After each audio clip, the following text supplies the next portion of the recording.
This week on Jerusalem Dateline, Israel reopens to individual tourists and businessmen and women as long as you follow the rules. What do Israelis think about that? And Israel passes a budget and avoids new elections. Plus, the story behind the declaration that paved the way for the establishment of the modern state of Israel. All this and more this week on Jerusalem Dateline. Hello and welcome to this edition of Jerusalem Dateline. I'm Chris Mitchell. If you've been waiting like many others to visit Israel, now's your chance. As CBN Middle East correspondent Julie Stahl tells us, the welcome mat is out if you follow all the rules. Israel's borders are now open to individual tourists and business people, provided they are fully vaccinated with a recognized vaccine. Today is an important day, especially for Jerusalem. Jerusalem Deputy Mayor Fleur Hassan-Nahoum says that's because tourism represents about 30% of the city's economy, with hotels being its biggest employer. I think there is a cautious optimism. I think most people are waiting to see what's going to happen. Nobody's running here yet. Rules to enter include being fully vaccinated or recovered from COVID within the last 6 months, or having an exceptional entry permit, no time spent in a red country 2 weeks prior to arrival, taking a PCR test up to 72 hours before boarding the plane, and another PCR test upon arrival, waiting in isolation until notification of negative results, travel insurance, and anyone breaking the rules could be banned from Israel for up to 5 years.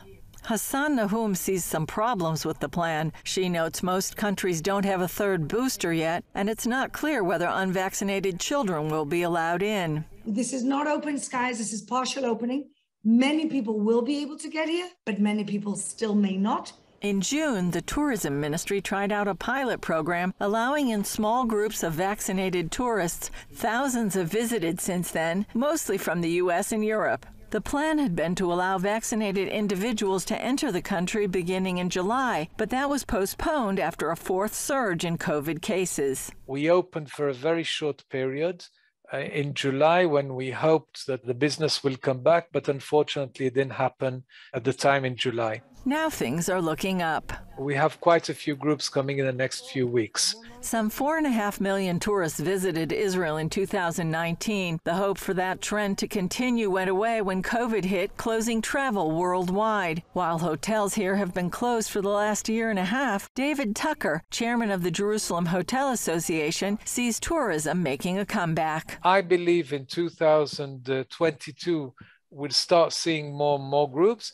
I do hope that 2023, we will be back to what we saw in 2019. You see the heart at the back of my picture, and it's a big heart, and we're waiting for everybody back. Julie Stahl, CBN News, Jerusalem. In addition to opening the door to tourism, Israel's Knesset members passed the country's first budget in 3 years. The vote was crucial, since if they didn't pass the budget by law, the country would go to new elections.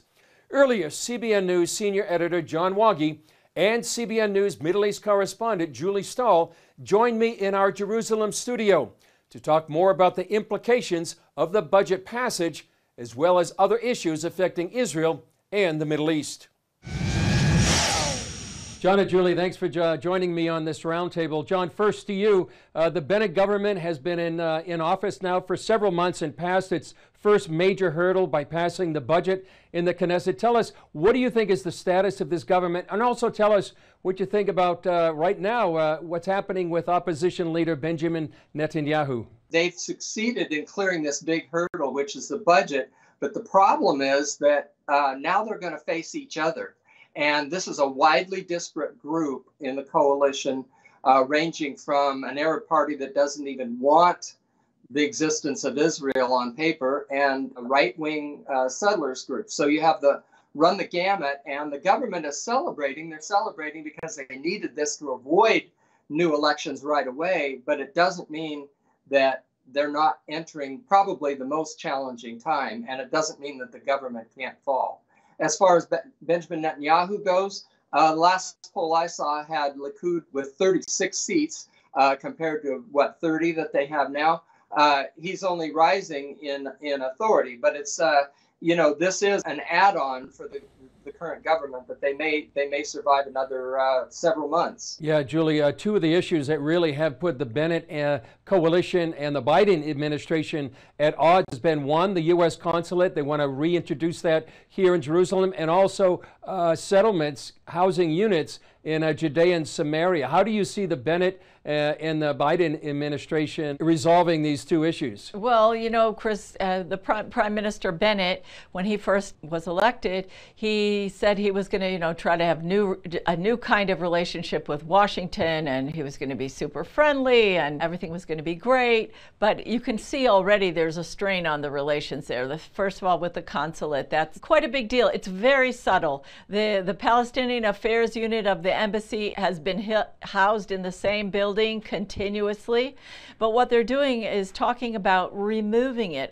from under the authority of the ambassador to Israel and just giving the Palestinians their own consulate in Western Jerusalem. So it's a very subtle move, but basically it's kind of like unrecognizing Jerusalem as the capital of Israel. Also on the settlements, putting new housing units in there it's a normal thing. It's community growth. So it's not like they're, you know, putting houses out in the middle of nowhere in a Palestinian's backyard. So there's definitely a friction growing there. John, final question to you, and perhaps the main issue between the U.S. administration and the Bennett government will be the situation with the Iranian nuclear deal. There's a date set, November 29th, when they're going to start renegotiating that deal. How do you see that playing out between the U.S. and Israel? That represents an existential threat to Israel. How do you see them going forward with this? That's a tough one, Chris. You know, the Biden administration is going to do what it's going to do. It's essentially a globalist agenda. They want to rejoin the European UN-related effort to harness Iran through diplomacy. That, according to the Netanyahu doctrine, didn't work. And Netanyahu made that clear. He's in the background. President Trump agreed with Netanyahu. He's in the background in the United States. So just how much freedom and leeway is the Biden administration going to have? And I think moderate Democrats are going to have to decide which side of the fence they're on if this does truly present an existential threat to Israel, which there's no reason to believe that it doesn't. Well, John, that's one major issue that we'll be looking forward to and covering in the days and weeks to come. John and Julie, thanks for joining me on this roundtable about what's happening here in Israel and the region. Coming up, what do Israelis think about the Green Pass and tourists returning to Israel? It's called a Tav Yarok or Green Pass, and it allows those who have won to access restaurants and other venues, as well as travel abroad more freely. The passes are given to those who are vaccinated against the coronavirus, or a temporary pass after a PCR or quick test. Some say such a system exerts too much government control and limits freedoms. We went to Jerusalem's Mahane Yehuda market to ask what Israelis think about the Green Pass, as well as tourists returning to Israel. The Tav Yarok, the Green Pass, what do you think? Do you think there's too much control going on with that? Do you think it's a good thing, a bad thing? No, the Tav Yarok is a good thing. It's one of the reasons why Israel is returning to a normal routine, and many other countries are following suit in using Israel as a good model. Difficult to say, honestly, because everybody wants to be healthy, and we want to fight with Corona, of course, but there is too many restrictions, in my opinion. If you can come to drink a coffee only with green passport, it's not okay. It's forbidden that politics will prevail over common sense. Common sense says you need to get vaccinated, you need to be careful. Green Pass, yes, of course, we need to keep these things. The government's role is to protect the citizenry, and we all sacrifice our freedoms for the sake of all kinds of different things, and I'm all in favor of it. For me, it's actually doesn't matter. I don't so care about this. I don't visit the restaurants all the time. Shameful. In French, they call it a Nazi pass, and I believe it's the Nazi pass. It's a fascist. They are using this coronavirus to install a dictator in the world. It's also so obvious that I don't understand that people don't see it. They don't know what the left hand does. The right hand doesn't know what the left hand does in this country. So I don't have what to say about it. Every day they're changing, one day this, one day that. I think it's annoying, but we should have it till the corona will pass over. The tourists are coming back. What do you think? It's amazing. Israel is a lovely country. There is a lot to see and experience and enjoy. So, of course, they are welcome. I think the time has come for them to return with the restrictions, the serological tests, the vaccines, and the masks. That's it. We will learn to live with this for many years. It's not over. What are we going to do? Close the world? Put on a mask, take the vaccine, and be careful. But as a resident of Jerusalem, I would be lying if I didn't say I really enjoyed the ability to visit the Old City and the Church of the Holy Sepulchre and the Western Wall and not be mobbed by endless amounts of tourists. And I've also noticed that the air was cleaner during this whole period. There weren't buses coming and going and whatnot. So, I mean, obviously, you know, the city relies on the tourist industry, and I'm glad that they're coming back and taking all the proper precautions and whatnot. But it was nice when they were gone. I really enjoyed the city a lot more when it was all for me, you know, but I'm not selfish, so. It's very difficult not to have tourists here. I have friends and family that want to come, and now that the restrictions are being eased, it hopefully will be much, much easier for tourists. I think the country should be open to everyone, to tourists and to everyone who wants to come, and stop with this coronavirus that they are using. Like I told you, the right hand doesn't know what the left hand does, and the tourists bring so much money and so much good things to Israel, so I don't understand why they are making their life so hard. Of course, Israel is a beautiful country with a lot of things to see. Jerusalem, Eilat, Tiberia. We have a lot of מקומות קדושים. How do you say it? Holy places, yes. Good weather, good people. So come. During World War I, the British government made a public statement that it supported the establishment of a, quote, national home for the Jewish people in Palestine.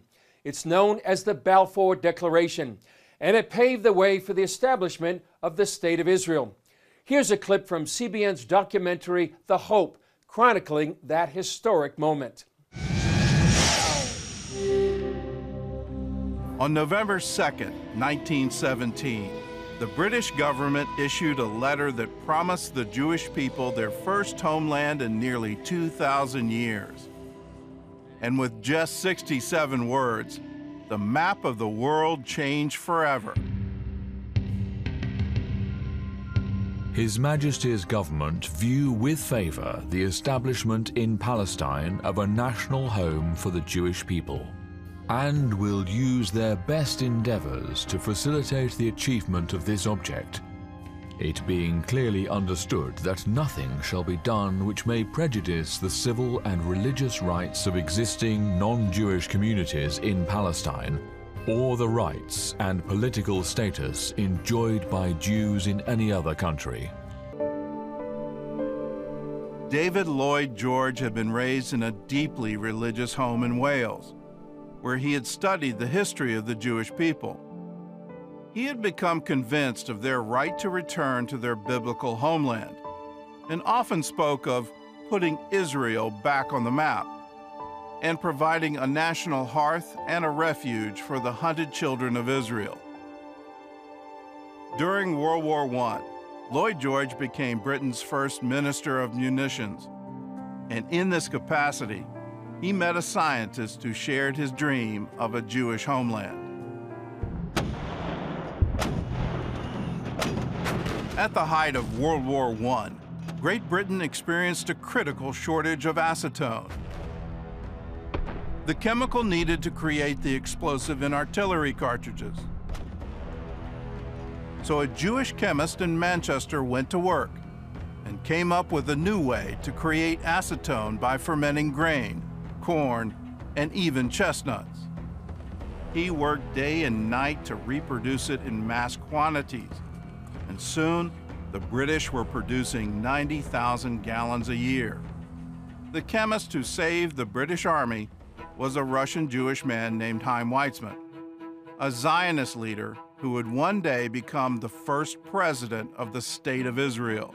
In Manchester, Weizmann made a number of strategic friendships with members of the British government. During the war, he worked with Lloyd George to solve the munitions crisis. And nearly a decade earlier, he had met a former prime minister who became a lifelong friend. Lord Arthur James Balfour was born in eastern Scotland, and like David Lloyd George, his childhood was steeped in the stories of the Bible. After several years as a member of Parliament, Balfour became Prime Minister in 1902. While in office, he supported the plan for a Jewish homeland in Uganda. A few years later, a friend introduced him to Chaim Weizmann of Manchester University, and the two debated the merits of the Uganda scheme for more than an hour.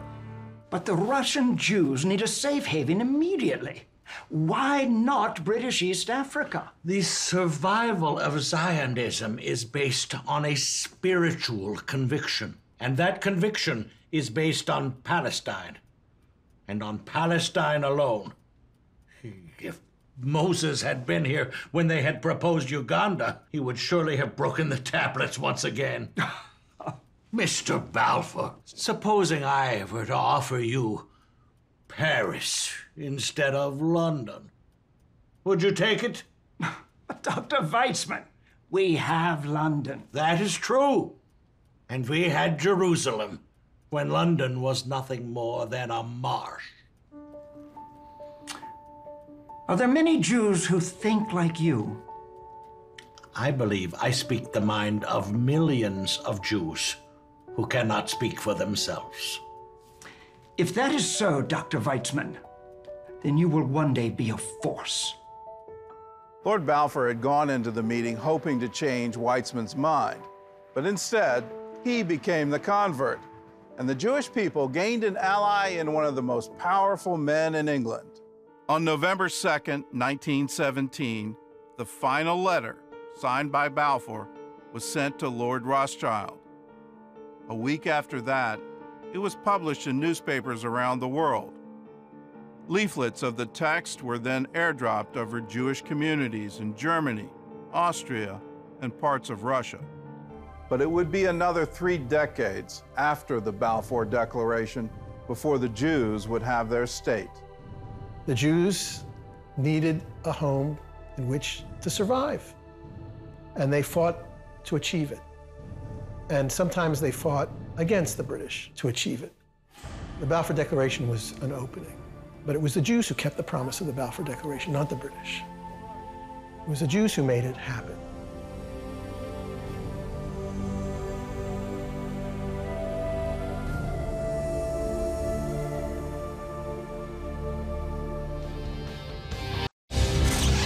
Richard and Sabina Wurmbrand were young, in love, and Jewish when World War II hit. In his new film, Sabina, filmmaker John Grudas brings the true story of Sabina Wurmbrand, who found an enduring love that went beyond the horrors of the Holocaust. Take a look. I want the same things every girl wants. And then a little bit more. I want you to meet someone. Oh. He's every bit as ambitious as you. Who's this? She is my niece, Sabina Oster. My mother is nagging me to get married. She's even picked out a girl. That sounds very nice for you. What do you think? I think my mother should ask me that question. Your mother's gonna kill me.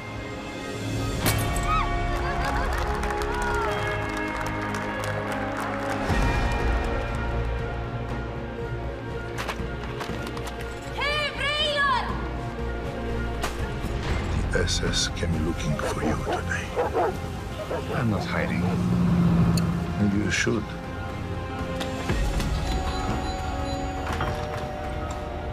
Sind Sie Sabina Wurmbrand? We can get you to the border if we leave now. You know this is ridiculous. I'm collecting all the verses in the Bible that tell us not to be afraid. I think I might need to lead on all of them. If we stay, I'll follow the others into prison. It will be the end of our life together. Whosoever will save his life shall lose it. And whosoever will lose his life for my sake shall find it. We believe this or we don't. I think we have to stay. We have a job to do.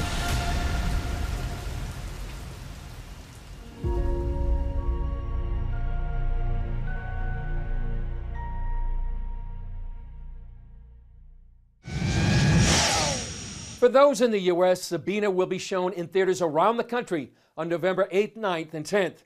For more information about the movie, you can log on to CBN.com.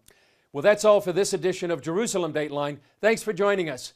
Remember, you can follow us on Facebook, Twitter, Instagram, and YouTube. And you can also access CBN content through our CBN News and other CBN apps. And don't forget to sign up for our email blast so you can continue to receive all of our exciting CBN content. I'm Chris Mitchell. We'll see you next time on Jerusalem Dateline.